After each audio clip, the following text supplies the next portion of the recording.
Acts 23.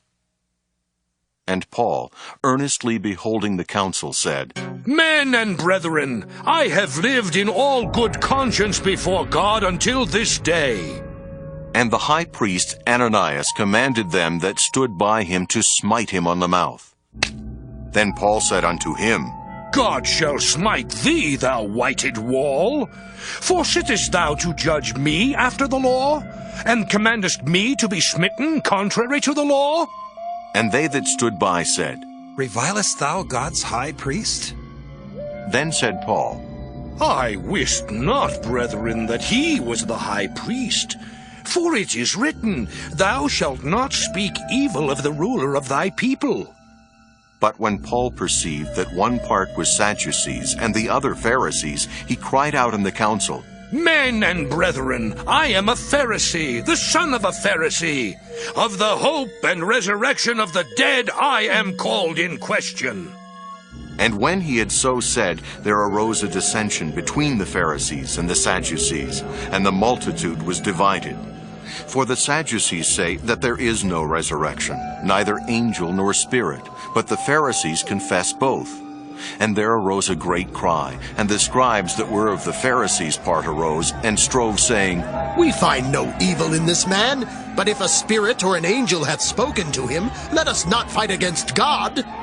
And when there arose a great dissension, the chief captain, fearing lest Paul should have been pulled in pieces of them, commanded the soldiers to go down, and to take him by force from among them, and to bring him into the castle. And the night following, the Lord stood by him, and said, Be of good cheer, Paul, for as thou hast testified of me in Jerusalem, so must thou bear witness also at Rome. And when it was day, certain of the Jews banded together and bound themselves under a curse, saying that they would neither eat nor drink till they had killed Paul. And they were more than 40 which made this conspiracy. And they came to the chief priests and elders and said, We have bound ourselves under a great curse, that we will eat nothing until we have slain Paul.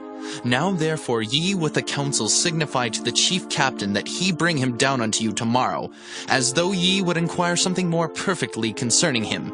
And we, or ever he come near, are ready to kill him. And when Paul's sister's son heard of their lying in wait, he went and entered into the castle and told Paul.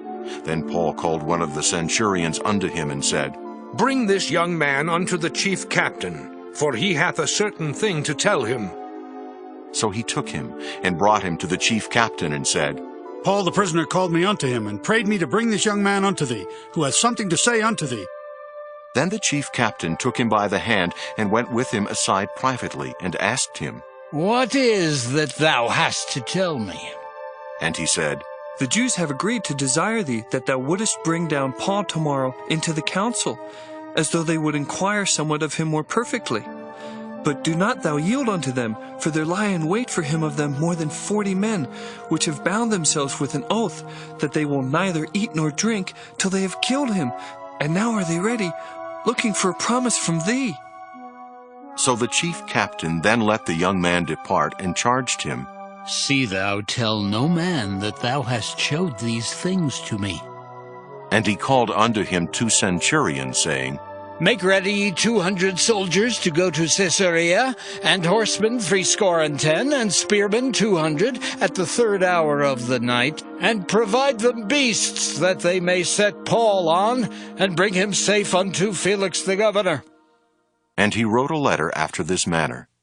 Claudius Lysias unto the most excellent governor Felix sendeth greeting. This man was taken of the Jews, and should have been killed of them. Then came I with an army, and rescued him, having understood that he was a Roman. And when I would have known the cause wherefore they accused him, I brought him forth into their council, whom I perceived to be accused of questions of their law, but to have nothing laid to his charge worthy of death or of bonds. And when it was told me how that the Jews laid wait for the man, I sent straightway to thee, and gave commandment to his accusers also to say before thee what they had against him. Farewell. Then the soldiers, as it was commanded them, took Paul and brought him by night to Antipatris. On the morrow they left the horsemen to go with him and returned to the castle, who, when they came to Caesarea and delivered the epistle to the governor, presented Paul also before him. And when the governor had read the letter, he asked of what province he was.